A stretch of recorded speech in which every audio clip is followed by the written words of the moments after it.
Bible के अनुसार कुत्ते का स्वभाव कैसा है, इसके बारे में लिखा गया है नीति वचन अध्याय 26 वचन 11 में। जैसे कुत्ता अपनी छांट को चाटता है, वैसे ही मूर्ख अपनी मूर्खता को दोहराता है। और एक ट्रांसलेशन में लिखा गया है, जैसे कुत्ता अपनी उल्टी को चाटता है, वैसे ही मूर्ख अपनी मूर्खता को दोहराता है। यानी कि ये वो विश्वासी को दर्शाता है जो विश्वासी प्रभु यीशु मसीह की वचन को सुनते हैं, सुनने के बाद पश्चाताप करते हैं, रोते हैं, छाती पीटते हैं और अपने गुनाहों को यीशु मसीह के सामने अंगीकार करते हैं और अपने पापों की जब क्षमा हो जाता है, वो कुछ ही दिन अनुग्रह में चलते हैं, यीशु मसीह की वचन में चलते हैं।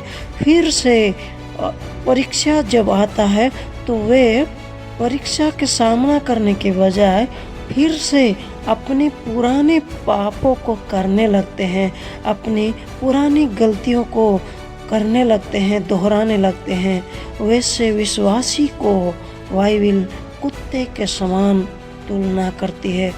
बाइबल और परमेश्वर इंसान को कुत्ता नहीं कहते, लेकिन इंसान कुत्ता जैसे अपने उल्टी करके फिर से उसे चाटता है, वैसे ही अपने पापों का अंगीकार करके फिर से जो व्यक्ति पाप करता है, उसके अंदर कुत्ते का वो स्वभाव दिखाई देता है। और भी सूअर के स्वभाव के बारे में वचन हमें बताती है। दूसरा पत्रस अध्याय 2 वचन 22 में उन पर यह कहावत ठीक बैठती है कि कुत्ता अपनी छांट की और नहलाई हुई सूअरनी कीचड़ में लौटने के लिए फिर चली जाती है।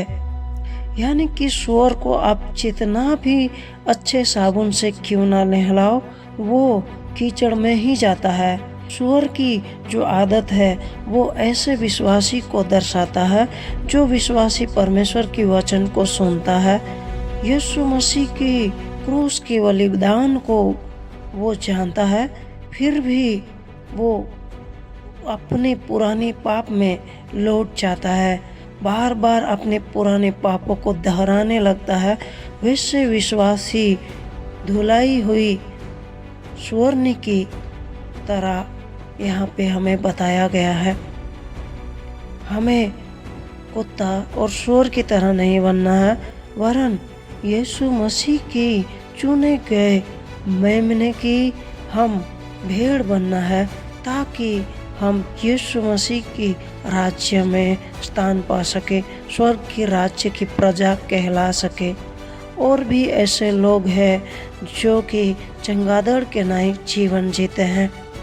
चमगादड़ एक पक्षी है, वो पक्षी की तरह उड़ता है, लेकिन जब बच्चा पैदा करने की बारी आती है वो अंडा नहीं देता, वो बच्चा पैदा करता है जानवरों की तरह। ऐसे विश्वासियों को ये चमगादड़ दर्शाता है जो विश्वासी सोमवार से शनिवार तक इस संसार में रहते हैं, पाप में लिपटे हुए रहते हैं, लेकिन रविवार को आके वो अपने पापों की अंगीकार करते हैं और प्रभु की वचन को आनंद से सुनते हैं। सुनने के बाद वो फिर से सोमवार से शनिवार तक पाप में चले जाते हैं। वैसे लोगों के अंदर चमगादड़ की स्वभाव दिखाई देता है। चमगादड़ ना ही पक्षी और ना ही पशु की तरह कार्य करता है। ऐसे विश्वासी ना ही पापी और ना ही धार्मिकता की जीवन जीते हैं। वे शैतान की हाथ को पकड़े हुए होते हैं और यीशु मसीह की पैर को एक हाथ से पकड़े हुए होते हैं। हमें ऐसा नहीं होना है। हमें हमारे नए जन्मे हुए नए जीवन के साथ यीशु मसीह की ओर बढ़ते चले जाना है। परमेश्वर को क्या भाता है उस विषय को खोजते हुए हमें प्रभु के ओर बढ़ते चले जाना है, ताकि हमारे पुराने स्वभाव हम में मर सके और हम यीशु मसीह में नए सृष्टि बन सके। और भी कुछ विश्वासी ऐसे हैं जिनमें बिल्लियों की स्वभाव देखने के लिए मिलता है। बिल्ली जब भी लेट्रिन करता है उसे वो ढाँक देता है। ऐसे विश्वासी हैं जो पाप तो करते हैं और पाप को भी ढाँक देते हैं।